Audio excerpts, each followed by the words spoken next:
All right. Well, good evening, everyone. Welcome to the community discussion for the Minority Health Film Series, a partnership between Milwaukee Film and Froedtert and the Medical College of Wisconsin. I am Andres Gonzales, and I am privileged to be the Vice President and Chief Diversity Officer for the Health Network. We are excited that you have joined us this evening. To get us started, let me share with you some information about the focus of today's conversation. These are unprecedented times which have caused many of us to reflect about our health, the health of our loved ones, and the health of our community. We acknowledge that some of the challenges that existed before COVID-19 have actually contributed greatly to the impact the pandemic on the community as a whole, and definitely for the communities of color. Community conversations give us an opportunity to learn, gain perspective, and develop action plans to find a path forward through some of our most challenging times. That is why Froedtert and the Medical College of Wisconsin is proud to host tonight's discussion in partnership with Milwaukee Film, in which it features a strong group of panelists, and I would like to add subject matter experts here, with an opportunity for participants to ask the panelists questions for the second half of the discussion. And I will be encouraging you to use the chat box here to enter your questions as you hear our panelists tonight. Tonight, I am joined by a colleague of the Froedtert and the Medical College Health Network here, Dr. Mark Lotus, who sees many of our patients. So he practices, he's a physician leader, and one of the hats that he wears, he's the Chief Medical Officer of our Population Health, and he's also a member of the Froedtert Health Diversity Council. I'm privileged to work with him around our equity efforts within our health network. We also have Reggie Jackson, who is a community leader, a diversity professional, and the head of Griot at Black Holocaust Museum. Thank you for joining us as well, Reggie. And we also have Dr. Tito Izard, also joins us as a panelist. He is the president and CEO of Milwaukee Health Services, which is a federally qualified health center in Milwaukee. Dr. Izard has engaged in many discussions recently regarding the impact of COVID-19 in our community. And to run our panel, we have Shalina Ali, joins us as the co-executive director of Skool.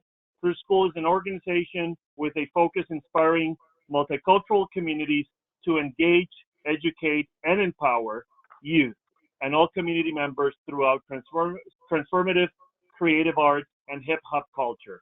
Shalina personally is deeply engaged in community activities, and she has developed nationally recognized workshops called The Art of Coping and True Knowledge. Thank you all for being part of this discussion tonight. During the wrap-up for the panelists' perspective, I might actually join you to provide a perspective around the Latinx community, since I actually serve as a board member for 16th Street Community Health Center. But we'll see how that will work, given certainly the topic here at hand and certainly our distinguished panel here tonight. But before we start with our panelists, let's quickly learn a bit about you as participants. You will see a few polling questions on your screen now. The result of those questions will help guide our conversation tonight. And so the first question here is, did you have an opportunity to see the film Mossville or the trailer for the film prior to tonight's discussion? If you can actually answer yes, I watched the film, yes, I watched the trailer, or no, I did not see the film nor the trailer. So if you can go ahead and do that, we're going to give you about 30 seconds or so to be able to answer this particular question.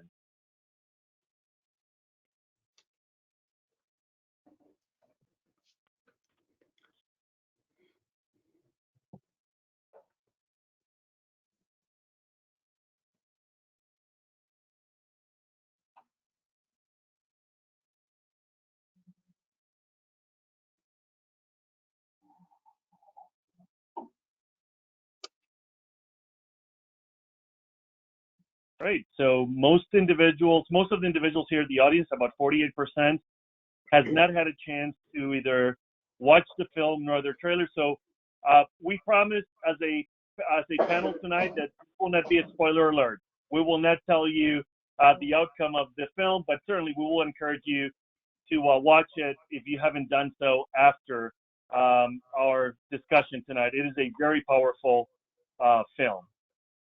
All right, so question number 2. How much do you feel you know about the current status of the COVID-19 pandemic? Again, if you can answer A lot. Number 2, there enough to stay safe and keep others safe, or not much at all.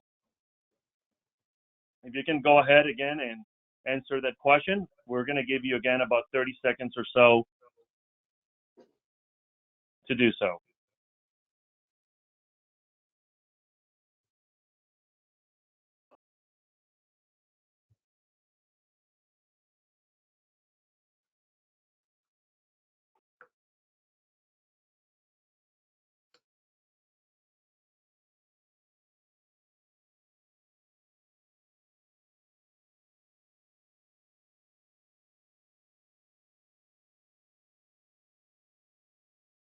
All right, so we're seeing that between a lot and certainly the second answer here, enough to stay safe and keep others safe. But it's great to see 56% of our audience feels that they have enough information and are educated enough to be able to keep themselves safe and healthy. So that's great. All right, and the third question is, how aware are you about the negative impact of COVID-19 on communities of color? Again, I'm very aware. I've kept up with the news stories is the first one. The second one there is I heard about it, and the last one is I have not heard about it. So if you can go ahead again and answer that question, and we'll give you again about 30 seconds or so to do so.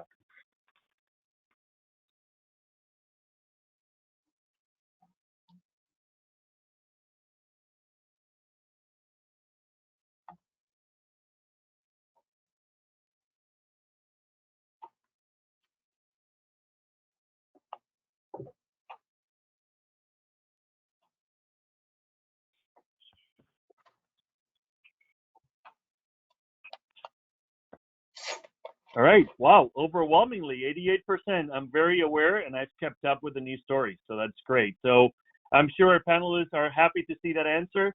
This will be certainly a great conversation here tonight. And so let's actually then go ahead and take a dive here and start our dialogue.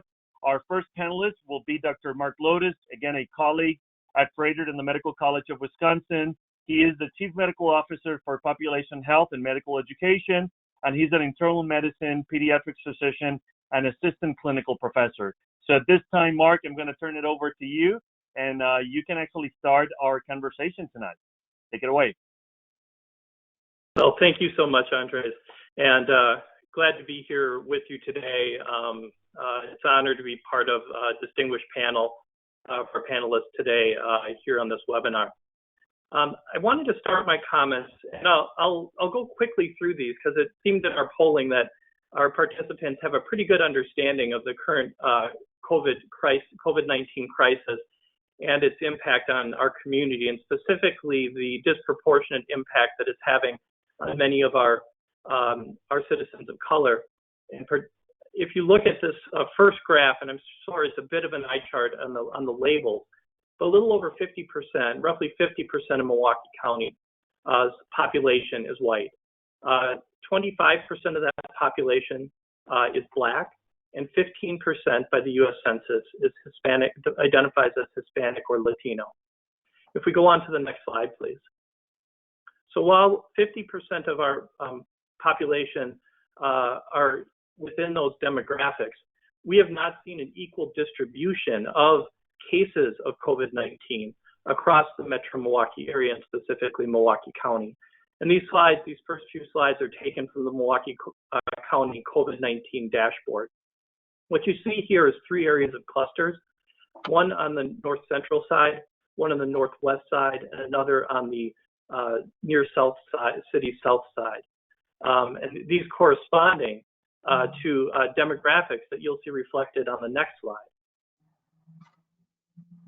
We can advance the slide one. Thank you. That there has been a disproportionate impact upon the communities of color with respect to the incidence of COVID-19 positive status. You'll see that 43% of the COVID-19 positive cases to date, and this is data as of last evening, were in Black. That's in comparison to 25% of the population being Black. 24% of the cases have been in whites, again with the proportion of whites in the county at 50%, but only 24% of the cases, and 19% in Hispanic and Latino. Again, that was 15% by the census. So a disproportionately high incidence in individuals of color and a disproportionately lower incidence of COVID-19 positive cases amongst whites. We can go on to the next slide, please. As we look at the age groups on the left, those that are in those last two bars on the right on that leftmost graph are 70 to 80 years of age and 80 and older. So a disproportionate impact on those ages. And then we also see the graph on the right is deaths, and Black, white, and Hispanic, Latino, respectively, in those three bars going from left to right on the rightmost graph. I caution us to draw any conclusions on this because that death rate is a lagging indicator, and we're still in the middle of a pandemic here. So that data will really play itself out later on in the crisis. We could go on to the next slide. I think we have to advance one more. Thank you. So some observations. Areas affected the most significantly, the highest incidence of these cases, also tend to correspond with regions of the city that are historically higher incidence of social determinants of health. And those social determinants of health include the housing instability, food insecurity, lack of adequate transportation, exposure to interpersonal violence, economic instability, environmental exposures, as we saw in the Mossville film, high risk health behaviors like tobacco and alcohol, and lack of family or social support.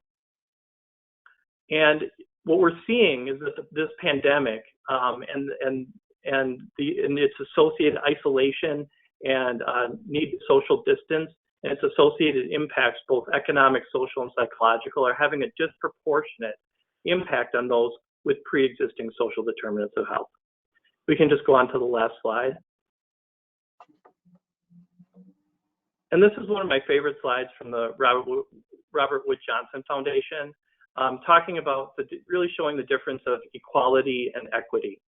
And one of the things that I do every day, and what I've been doing through this COVID crisis, is really looking at how we can better, as a health system, prepare patients who are now testing COVID positive to be able to weather through that at home and to succeed in their health care. And in this graphic, when I look at this, I think about the people in this graphic as our patients. I think about the bike that we provide them as the tools and resources they need to succeed, medical care plan, as well as meeting their social determinants of health and all the rest. And the fact that they're riding is the recovery from COVID or the success with their chronic disease. If we build the same bike for everyone, we're going to get what you see in the top of that slide. But if we can build a bike and give tools to people based upon what they need and what their needs are as an individual, we can then have that equity on the bottom and have everyone riding that bike. So I'm looking forward tonight to talk a little bit about how we build a better bike.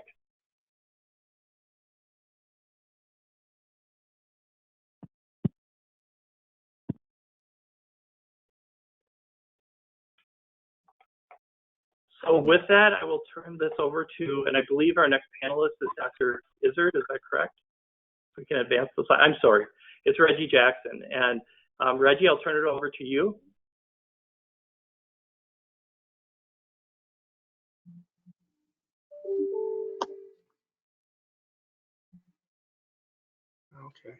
Okay. As we look at what's happening within the Black and Latinx community, these are things that are not really surprises to people from those communities. We're well aware of the disparities in healthcare. We're well aware of the reasons for that. We know about the environmental conditions. We know about the instability in housing. And, these things have been problems in the city of Milwaukee for an extended period of time. We've had a lot of conversations about these things. There have been a lot of proposals to help alleviate these things, but we really haven't made very much progress as a city. And I think when you kind of think about the issue of segregation and the impact that that plays, most people think of segregation as, things that happened many years ago. But what we found is that those policies from back in the 1930s, 40s, 50s, and 60s still impact us today.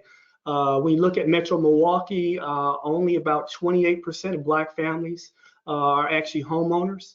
So a great many people are renters. A great deal of people are living in poverty. Every group of color in the city of Milwaukee is living at above a 30% poverty rate. So we really have to address the issue of poverty, which eventually helps some of those other problems that we see. When people have a decent income to take care of themselves and their families, a lot of the problems that arise tend to go away. So I think that as we look at this crisis moving forward and what we do in the months and even years ahead, we really have to address the issue of poverty, making sure that people have family supporting wage jobs. Those are the types of jobs that brought Blacks and Latinx people to Milwaukee, those family supporting factory jobs, which have gone away and have been replaced for many people with service sector jobs. We have to do a much better job of addressing poverty. And then I think a lot of the other issues will kind of go away as a result of rising people out of poverty.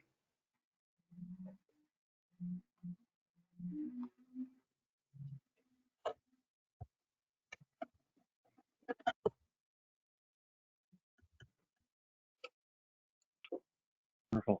Thank you, Reggie, for those thoughts. At this time, we're going to actually then turn it over to Dr. Titoizart, who will be giving us his perspective. He's a family physician, chief administrator, educator, instructor, and certainly a subject matter expert around urban health. So please take it away, Dr. Tito. Well, thank you. And thank you for inviting me to participate with this panel and this very interesting topic.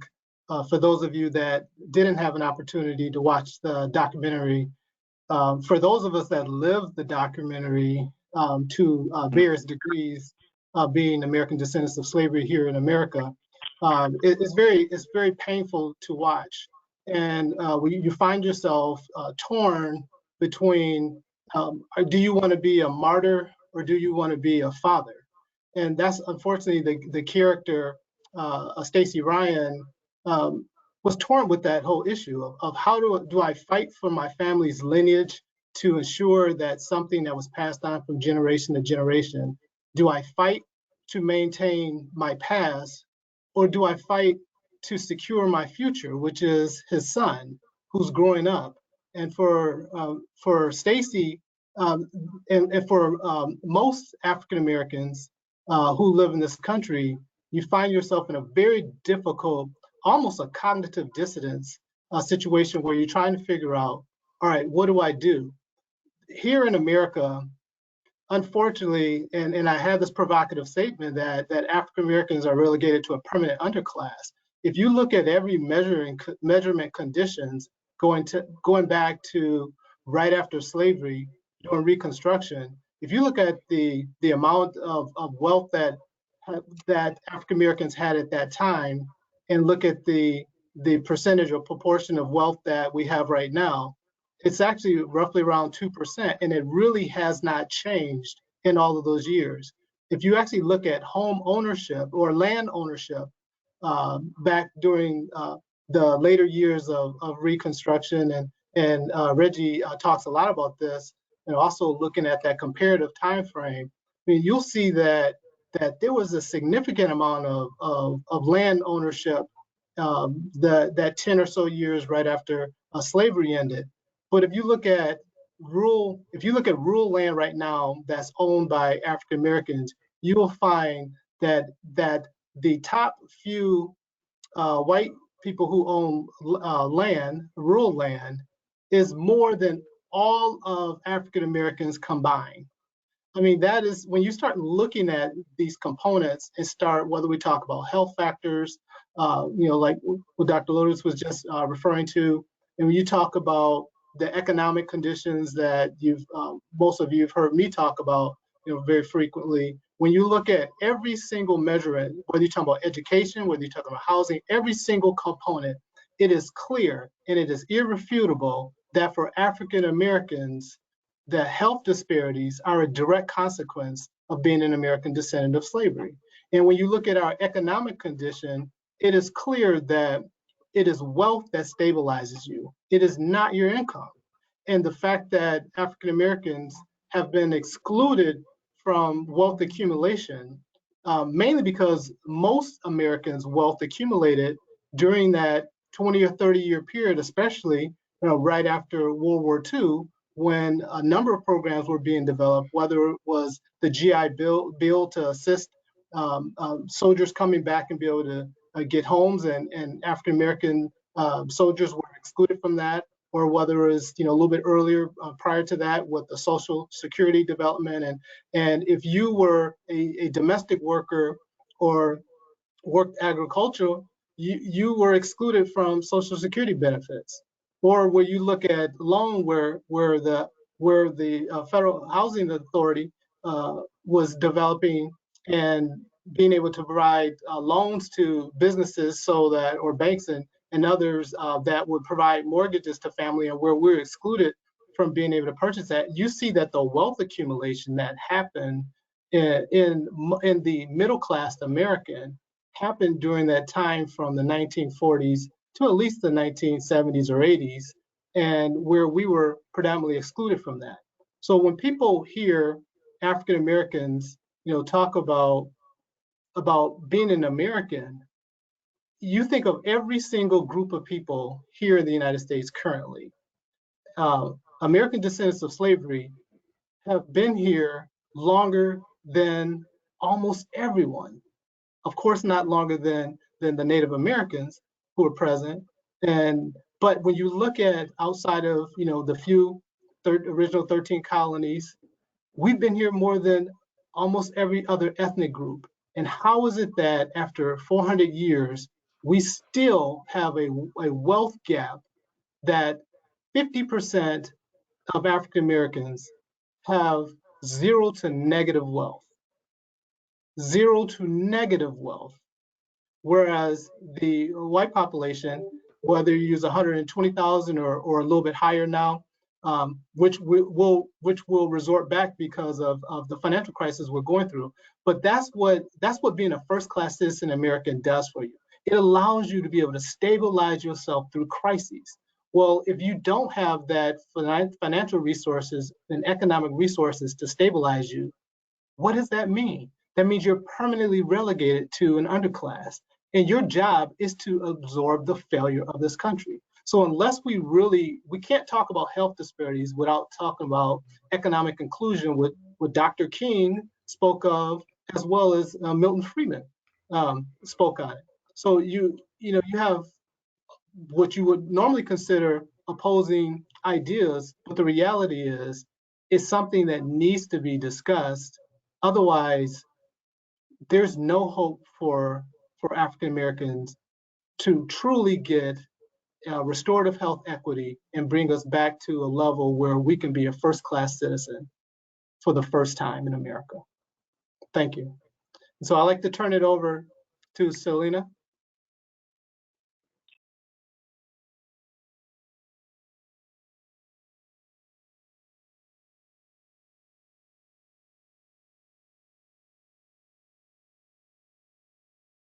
Sorry about that. I just want to take a moment to invite folks who are listening to please ask questions in the chat if you've heard anything that is kind of jogging your brain, and if there's a particular direction you want us to go in the conversation. Thank you to everybody who spoke so far. I am representing True Skool and a lot of other folks who are on the ground and day-to-day working with young people who are really the most vulnerable to the systemic issues that we have. We've already understand that racism it's a health crisis, and we know that we are impacted by so many ways. And with COVID-19 really just making everybody take a look at the way that these disparities are really putting us in a position to not be able to handle this crisis in the same way, it's nothing new. You know, it's just that for once there's something that's impacting everybody across the board. And now we're seeing really where the resources are lacking and where the disparities are, to a point where we can't ignore it as a whole. So that's really, you know, we're having conversations that a lot of us have been screaming from the top of our lungs for years, trying to say, hey, you know, our communities are being underserved. And, you know, going back to economics, which is huge for us at True School, and especially thinking about hip hop and the element, the very most important element being knowledge. And talking to our young people around issues around our physical health, our mental health, our emotional wellness, to be able to navigate through these systemic barriers that we have to figure out how to deal with. And that's just what it is. So you even talk about the idea of the way your body has to function when you're constantly in fight mode, which we don't have a choice. We're constantly in fight mode. You know, everything from our public educational system to the way we have access to healthcare, to the food deserts. You know, the fact that really like wellness is seemingly white culture for white people with money, and yet most of these holistic practices come from indigenous communities, and that's globally. So the, you know, True School's approach is to really individualize the experiences for young people, making sure they have access to the kind of education through the arts that empowers them, that acknowledges how they see themselves as experts of their own lives, and to make sure that we are getting into economics, entrepreneurialism, environmentalism, designed awareness when we're talking about development and being homeowners, and then also just publishing and documenting, making sure that we are telling our own stories through video, through song, through writing, and all these different contexts. But, you know, the art of coping comes to play in the sense of, you know, the fact that we have to try so hard and we have to be so present, and we don't really get a chance to chill without falling further behind than we already are, is also part of why you're seeing these different health issues. I mean, diabetes, high blood pressure, all these things run strong in my own personal family. And, you know, as being a young person who really came up with a lot of the same kind of disparities that the young people I serve are experiencing now, I also know that there's a lot of richness, and there's a lot of culture, and there's a lot of solutions within our communities. So what's interesting to me is, if we can acknowledge that racism is a health crisis, then why are we not going into our communities for cultural practices and understanding, as to really see it as being a solution to this overall problem? Even right now with the COVID-19, the staff has been doing True Knowledge sessions virtually, hosting Art of Coping sessions every Friday at 1 o'clock virtually, just trying to really empower people in their homes, talking about how to boost our immune systems, how to stay healthy, getting rest, and different things like that. So instead of instilling fear into our communities and really making an already bad situation even worse, like, we got to start having solution-based conversations and let the people who represent the community be in the leadership of those communications. Thank you. Thank you so much, Shalina. I will just round up here, just providing a little bit of a, I think, perspective from the Latinx or Hispanic Latino community here. And certainly, since I serve on the board of 16th Street, I think, Reggie, you mentioned a number of things that certainly touch the core there of our Latino community. Dr. Lotus, you did as well, and Tito, you did as well. So I think, you know, when I look at the Latino community, especially here in Milwaukee or the greater Milwaukee area, certainly you see the same comparable dynamics and issues and the same impact that COVID-19 as a pandemic is having. What I would like to layer in here, which is fascinating to me, is that also the importance of linguistic relevance, education, and care for our community. And I think that that's what 16th Street really has been able to do as a beacon of hope, as a great healthcare, community health center on the south side, near south side of Milwaukee, being able to build a trust with the community, being able right now to provide greater testing access to the community. I will tell you about 2/3 of all the cases that have been obviously identified and the South Side, they all have been actually identified at 16th Street through our testing efforts. There certainly most of that is also in partnership with Froedtert and the Medical College of Wisconsin as well. So really proud of that partnership there.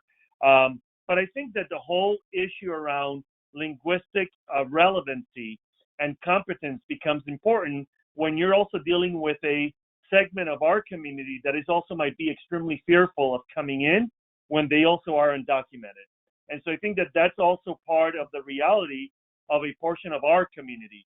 And so we have heard from a number of individuals in our own community that while they trust 16th Street, they didn't understand well how the federal government or maybe even the county government would be involved in those efforts. And so they decided not to come and get tested, even though many of them certainly felt some of the symptoms that are certainly indicative of having COVID-19, of certainly having the pandemic. So I think that that's another key factor, maybe a unique factor, not only in the Hispanic Latino community, but in other limited English proficient communities as well that we see and we serve throughout the greater Milwaukee area. And so I wanted to provide a little bit of that perspective. Certainly we have done already the phase 1 there of testing our own patients, and now we're actually into phase 2, which is now opening that to individuals who might not have a medical home as well. And I know, Dr. Tito, that you're doing that work as well there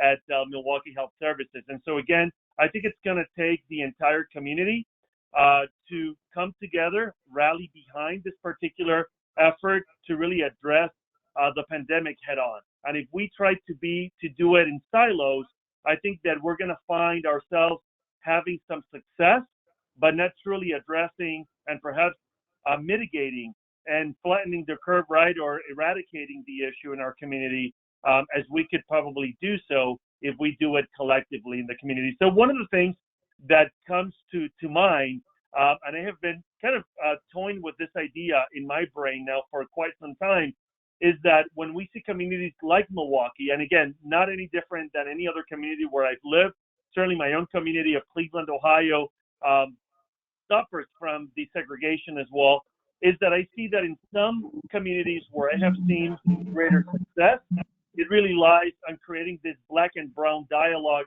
and partnership. And so my hope is that at some point, we're going to be able to get there. And I think that COVID-19, perhaps that's a little bit of the silver lining here, is really forcing us all to come together, right? To come as a community cohesively to really look at what are those strategies that are going to actually work right to address this pandemic in our community. And again, I think to the panelists here tonight, everyone has provided, right, what the unique opportunities will be, really looking through that equity lens, as I call it, really looking at it through that culturally competent lens. But I think it's going to actually force us all to come together as a community to coalesce and really tackle this together cohesively. So my hope is that part of the call to action tonight to our audience is that all of you will be able to gain a nugget or two here tonight, and you will be willing not only to share that, but to take that to heart and say, and think about how you can be a change agent within your community and perhaps be an ambassador in the larger community. I think that that's going to be part of the solution here to overcome and really win against this particular pandemic. So I think that those were kind of the thoughts that I wanted to share here tonight. At this time, I'm going to turn it over to Eric, who will have who will be able to, I think now, take us into the Q&A section of our discussion. Hello, everybody. This is Eric, and I've got questions being collated in the background here. By the way, I'm very impressed with the audience. They've got you guys flooded with questions. There is no hope that we'll get to them all. So the team in the background is clustering them together and trying to put like subjects with like subjects. So the first question is for Dr. Lotus and Dr. Izard, but directed really to Dr. Lotus first. Can you elaborate on hypertension as a risk factor? And in particular, is it uncontrolled hypertension? So that those who are newly diagnosed and now beginning treatment are considered high risk, along with immunocompromised individuals, those with diabetes and cancer. And that comes from Lisa. Sure, absolutely. We are seeing this association, particularly with hypertension and risk for greater complications and severity of disease with COVID-19. We aren't seeing higher rates, incidence rates necessarily of folks with hypertension with the disease itself. But what we are seeing is those that do have hypertension and have the disease have proportionately higher risk of having moderate to severe disease, of being hospitalized, and higher rates of mortality. If that hypertension is treated, we do believe that that reduces the risk. We don't have enough data to quantify what that is today, but certainly, anyone who is hypertensive should be very much looking at their blood pressures, monitoring those, and seeking out their primary care physician and their treating physicians to try to get that under control, because that will, we believe, decrease the risk of this more severe disease related to hypertension. Dr. Izard, do you have a comment on that? Yeah, and so I'd like to, one thing that we also hopefully have understanding, especially when you look at the African American community. So there's a big difference between talking about what you should do as an individual versus looking at the collective data. So we always encourage everyone to do everything you can to maintain a very healthy lifestyle and hopefully prevent yourself from having any type of chronic disease. And if you are diagnosed with something, to do the best you can to be able to have it be under really good control. But statistically speaking, when we look at the larger groups of people, with African Americans, when you look at issues, and going back to what I said about health disparities, when you look at issues like infant mortality, or you look at stroke rates or cancer rates, all of these things are not just an individual problem. When you look at it statistically, even African Americans who have high education, who live in a safe and pretty good comparative environment, unlike the gentleman from the film that we watched. When you look at income and all those other factors, there are still statistically higher levels of all the chronic diseases, as well as the cancers and overall higher mortality, or another way of saying it is that we die younger. So there's other factors, of course, that we always want to look at, but in the end, that's why it makes us the provocative statement that health disparities is a direct consequence of being an American descendant of slavery. It is kind of how we've been bred, and until we specifically try to address it in a very comprehensive and holistic manner, we will always find that we're still behind in some of the outcomes. Great. This one comes from Sherry, and it's directed mostly to Reggie and Tito. Do you agree that social distancing is a privilege, quote unquote, as stated by New York Times op-ed columnist Charles M. Blow? If so, how so? I just recently wrote an article about this for my column at the Milwaukee Independent. And it absolutely is a privilege. As we look at American society, white people have always had a privileged position as compared to every other group. And that is not something that has changed over the course of time. And as we look at this idea of what we call social distancing, people who have, better jobs that allow them to work from home, they don't have to really worry about social distancing. But so many people in our community, African American community, the Latinx community, work in service sector type jobs where they're exposed to the public on a regular basis. These are the people that are working at the grocery stores, whether they're, the person at the counter when you check out, or the person stocking the shelves. They're the person that are loading up the food products in the back of the store that you don't see. And they're also the people that work in our nursing homes. We know the nursing homes have a tremendous amount of cases of COVID and deaths in our nursing homes. A lot of the CNAs that work there are poor Black and brown people. And so when we think about this idea of social distancing, I've heard a lot of white people, complain that people in the city aren't social distancing, but there's a database that has been tracking social distancing by counties, and it shows that Milwaukee County overall has a better score of social distancing than our outlying counties, Waukesha, Ozaukee, and Washington counties. It is much more difficult for us, particularly depending on the type of job you have, and now that we're beginning to send people back to work, we're going to see an even more difficult time social distancing. But it absolutely is a privilege that whites have had, going back to what Dr. Izard said about wealth. Most American wealth is in your home ownership. It's not in the stock market that you participated in, your 401k. It's home ownership. So when you have home ownership and you can borrow against that equity, you can get through difficult financial times. And you have the ability to get those loans for homes. We talk about redlining in particular. Redlining wasn't just about home ownership. Redlining was about business ownership as well. And Black people were prevented from becoming business owners. Banks continue to discriminate against Black borrowers. It's very difficult for us to get capital to start our own businesses, to employ people, and then put them in a position where they can stay at home and protect themselves.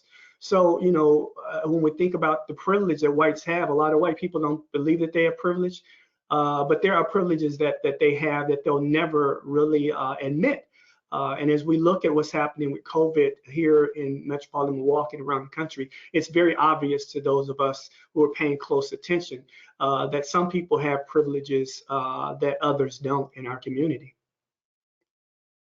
And I think that's why the book that talks about white privilege or white fragility, I think a lot of times we society get hung up on the labels. And so I like to often say, well, let's define things and don't label it.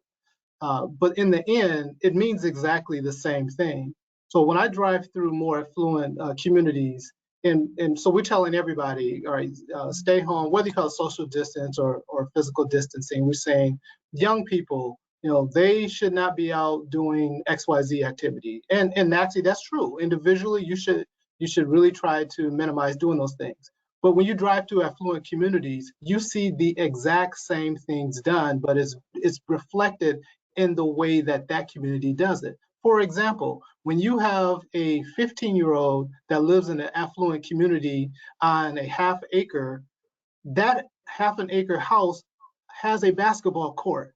And so the 15-year-old is out playing basketball in his own yard, and that's not a problem. That's, and people say, yeah, we want our children to work out. What do you do if you are where I am right now on 4th and Center?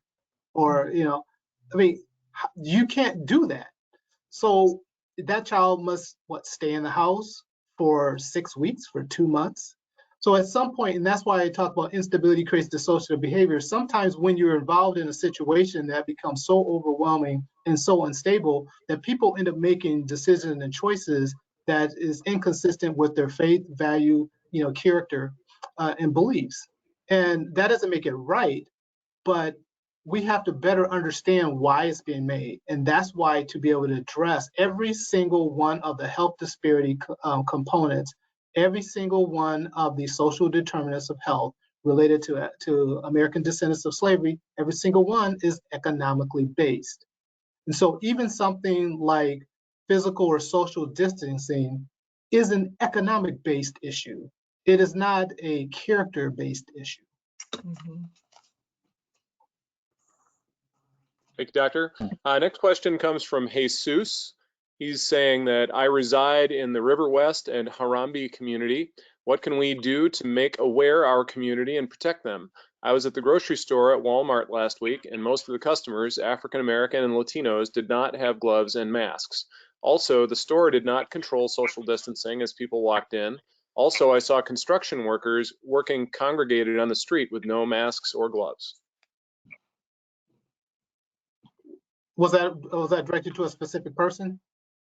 I think that was generally to the whole group. Well, one thing I can say is that, and actually I pay very close attention to that. I see more African Americans wearing masks than when I drive out to Grafton, to Costco, or to some of the other places where there's less African Americans and more of the majority population. So yeah, I think there's definitely a need for, again, on the individual level, for people to do this. But I can tell you right now, as a health center that provides masks for people when they come, and as a part of Cream City Medical Society, which is our African American Black doctors, dentists, podiatrists, and pharmacists and such, that when Cream City Medical Society the other weekend provided at Midtown, which is 60th and Capitol, over 500 masks, they went within a couple hours. People wanted them. they can't find them. And if you don't have a car to drive out to a far suburb to actually get to a Home Depot or a place where you can buy your own mask, you cannot find, if you are right now in the inner city, you can't find hand sanitizer, you can't find gloves, you cannot find masks.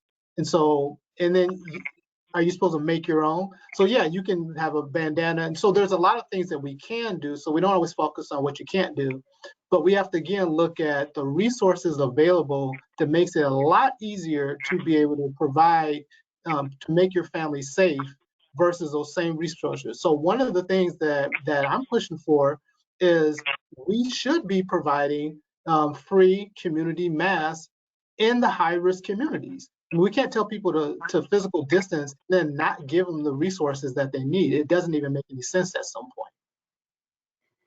Yeah, I like to agree with Dr. Izard in terms of reports that I've had from friends and family members as they travel to different parts of the region. A good friend of mine, my business partner, Dr. Fran Kaplan, was in Cedarburg recently and drove from our neighborhood in Sherman Park, and she said she was shocked that she didn't see any white people along her drive wearing any masks or gloves. And I see, as I go out to the grocery store and the pharmacy, I see a tremendous amount of people in my community that are wearing masks and gloves. And just as Dr. Izard said, I know that weeks ago I tried to find gloves and masks and wasn't able to find them at the stores. I was fortunate enough that I had bought some masks last summer for a project that I was doing around the house. And so I've been able to use those masks and give those masks to my wife and a couple other family members. But it's very difficult to find those in our community. And so when people complain that people in these spaces aren't wearing them, I think a lot of it has to do with the spaces that you've actually been in. And when it comes to some of these big stores, you know, they've mandated that the employees wear masks, but when I go to the stores, I see them wearing the mask, but the masks are around their chin, they're around their neck, they're not wearing the mask properly. So it doesn't make sense to even mandate that people who work at these stores wear the mask if they're not going to make them wear it properly, or even teach them how to wear it properly, which I think is an issue as well. And I definitely believe in individual responsibility, but also going back to the issue at a inner city grocery store that is a part of the chain. So that same company owns the grocery store in the inner city and also has stores in the suburb. When I'm at the suburban store, there's a staff person that actually sanitizes all of the carts before you get it. Okay, but in the inner city, they don't sanitize the carts. So it's the same company, but the process of what should be done is different. And those are the type of things that you have to really look at institutionally. How do we treat people differently? And then we hold you individually accountable for poor outcomes instead of societal responsibilities for poor outcomes. Yeah, and I just want to add to that as a response to that, because I don't know a single family that I'm associated to, Black or brown, that is not extremely concerned about having masks, gloves, etc. And what you're saying about the processes in stores outside of Milwaukee, in contrast to how they do things here, is real. But I've seen so many people from our communities get busy making masks and really spreading them out to folks in our communities, because that demand is real. And not only do we have the demand, but we're creating and we're sharing. Two of the staff just from True School alone made 100 masks in a day and then gave them out for free to healthcare workers, essential workers, and to other community members and elders. So this is something that we are concerned about. It's something that we're trying to access, but it's not here for us the same way. Yeah, I'll just comment on that. As I address my own patients in my practice, as well as those that we're discharging from Froedtert Hospital after a diagnosis of COVID-19, I will tell you, to a patient, the number one thing on their mind, how do I ensure my safety and the safety of my family through this crisis? How do I do those two things, right? And they're concerned about going home and the social distancing if they were positive, or how am I going to navigate all the circumstances of my life and the realities of my work and my and the exposures that I have, and how do I minimize that? So I think that's a great unifier, and that's been a great unifying theme amongst all of the patients that we've treated. And so I think the focus should really be on how do we educate and have enough supply and enough capacity to really be able to allow everyone to adequately protect themselves, and for us to really have this whole crisis, burn out here and get past this. Great, everybody.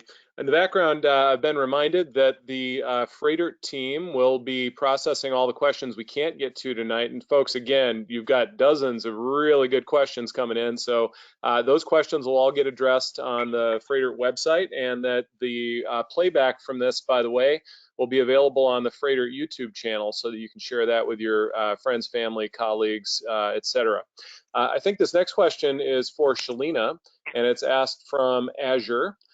Please share some of the highlights of healthy solutions and coping mechanisms discussed from Skool online sessions. How are youth redefining social distancing so that they do not fall into depression? What has been resonating? How can adults encourage youth to become engaged and use art to process this pandemic? And what can we replicate within our faith-based communities and ministries? How can we create safe ways for all Milwaukee residents to be physically active and enjoy nature and the environment, especially since obesity places the African-American community at risk for COVID-19? Well, for Skool, the art of coping was a practice that was really integrated into programming a while ago. So if you go on our website or see our like videos, you'll see that our young people have been meditating. Healthy eating is a conversation that we have. So really taking care of our health as preventative work is a part of our messaging and part of our practices. So being able to create this virtually has really just extended the opportunity for us to be able to share with their families, other community members, and then really engage people that are kind of outside our age range that we typically offer programming to really get involved. These are being put out virtually at 1 o'clock on Fridays, but they're being recorded and then released. Same thing with our True Knowledge conversations, and our artists are putting out small teaching videos around arts, just small things students can do to work on in hopes of engaging them. So, our young people, they get it. Believe it or not, they're there. They're here. They continue to have this sense of community, which we know is a huge factor in being able to combat anxiety, depression, and hopelessness. But the other part of it that we hope is that other teaching professionals, teachers, whomever is responsible for community or young people can utilize that video content, and then they can share it with their young people. They can participate with them. A lot of these are just really great conversations. So, if you're watching the content and you're able to just have a follow-up conversation, processing information, that's what we hope. In the art of coping specifically, we meditate weekly. We talk about what thoughts could be going through our heads that might be like repetitive negativity, and we do exercises to let them go. A lot of it is through art. Other coping skills are grounding, talking about exercise, healthy eating, and journaling, different things like that. So every week actually highlights on a different technique for coping, but essentially what we're talking about is not a response, we're talking about a lifestyle. So if every day you are taking a moment to breathe, to process your thoughts, if you're eating healthy, if you have some kind of exercise integrated into your daily practices, if you are considering about your own environment and designing your environment in a way that you feel safe, and completely, also I want to acknowledge that different people have different barriers around being able to complete some of these tasks. So that's why we want to offer so many different options. So at the end of the day, what we want is our young people, we want our community to be empowered, for them to design a lifestyle that makes them feel more joy than not, so that when traumatic things do happen, they know how to get back to that good place. So, the art of coping offers a variety of experiences, and, I'm hoping that an individual can decide how it serves them best. Great, Shalina.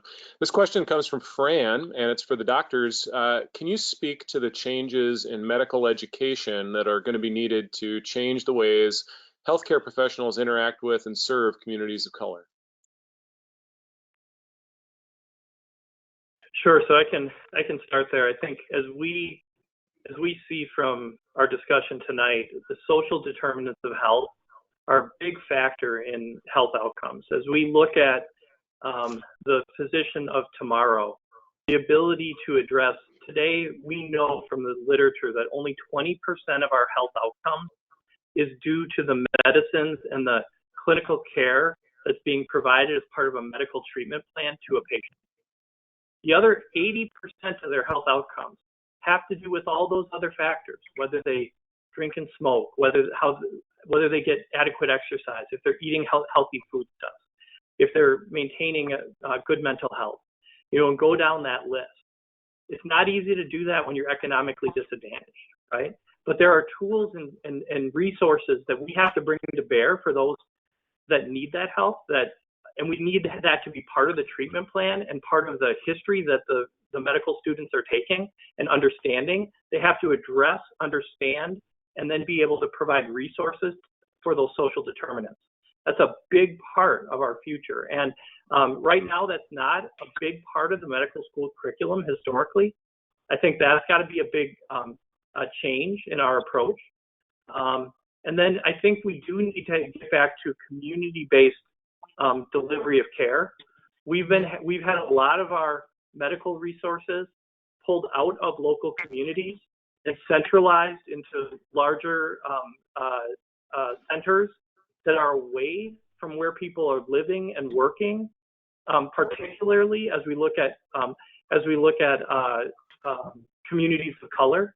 We need to have more of those resources infused, and I know Dr. Izard is one on the front lines in being able to provide this care, but we need more of it, and we need high quality care locally for the communities we serve.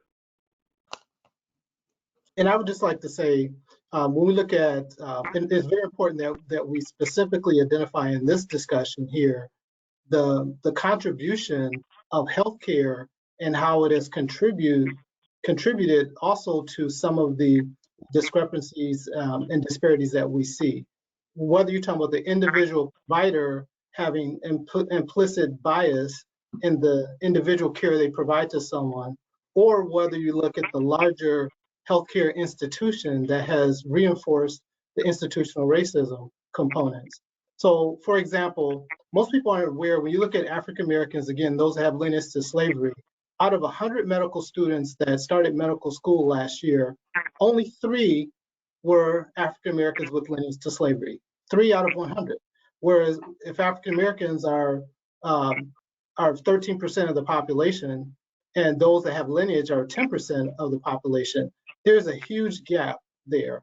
And when you look at medical students right now, even Black medical students in medical school right now, majority of them don't have lineage to slavery. So this issue that we're talking about, it definitely has to be addressed. It is a systemic problem that can only be addressed systemically. We have to stop trying to force individuals to try to correct the problem, when the reality is it has to be individual efforts, but systemic approach to addressing. And when I'm a physician who works in the inner city, and when it comes to looking for other doctors who are going to work with our populations, there's some great studies that shows that African American and other minority patients, the doctors that care for them are different than the doctors that care for everybody else. So what does that mean? Right. Of all the medical students that graduate or finish residency, there's only a small percentage that will end up working with the underserved population. And if you think about doctors up north, those doctors never will take care of a high proportion, North Wisconsin, a high proportion of minority patients. And so the care that is actually being provided to minority communities is different because it's being provided by a different group of people. And not having the resources and to make sure that there's a system in place through the medical schools and residencies to produce doctors that will come and work in underserved communities and rural underserved communities throughout the nation. It's a great point. Can I add one more? Yep, go ahead, Dr. Mark. Yeah, I was just going to say quickly that, given this discussion, I just wanted to add as well that I think we also have to be cognizant of the history that has played out right in our communities. I mean, if we think about the African American community and things like the Tuskegee experiment, right, and how that has played, right, historically, and the relevancy that it still has today when people might not have the same access or the equity of care that has been certainly shared here tonight. I think that that's important. That's one of the pieces that I think at Froedtert we have been very mindful of, that we need to actually address our own biases.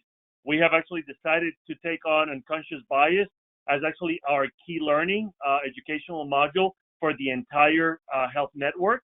We have also decided that we need to come in and that be prescriptive in our community, that we need to come in with cultural humility and really work with the community. Oftentimes, what we forget is the community knows what the solutions are. What they don't have sometimes is really the resources to be able to implement those strategies.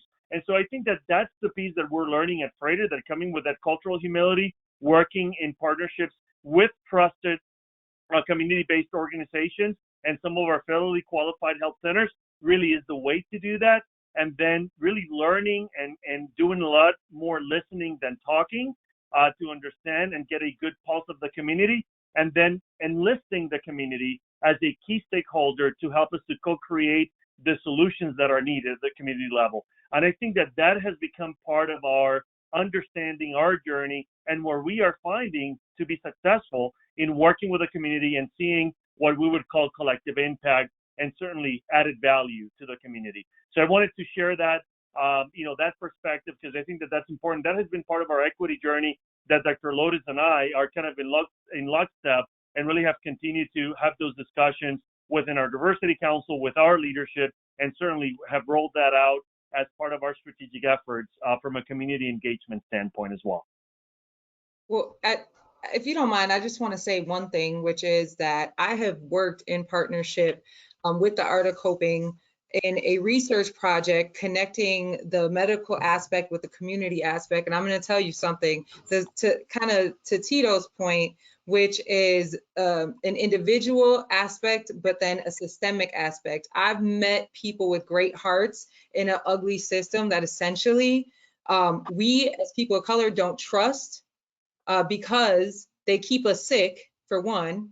And then two, they don't really trust that we have insight when we come to the doctor. They don't really give us an experience that really honors what we're telling them about ourselves, our bodies, and our communities. And so this level of working together sounds really good, but until we have some serious systemic changes, it's just going to be that. It's going to be something that a few people talk about, and we're not going to see real change that is going to essentially change the impact of the way that our communities are being impacted.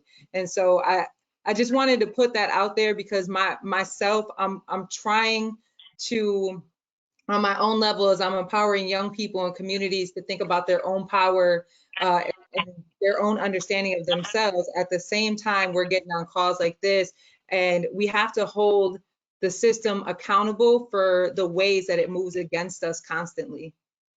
And I'd like to add something to that as well. That's a great point, Shalina, because when we think about these healthcare disparities and the point that Tito made, and as well as Andres made about this distrust, there's a great deal of distrust by people of color, not because of things that happened years ago, but because of their individual experiences that they've had going to healthcare practitioners and being treated differently.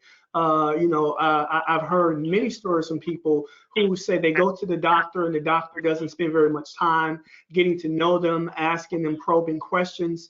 I know people who've gone and have been in a great deal of pain and weren't able to get pain medication because the doctor didn't trust that they were being honest about their pain. And there have been multiple studies that have shown that people of color get different levels of treatment when they go to healthcare practitioners. And we know the majority of healthcare practitioners are white people. And we think about the implicit or unconscious bias.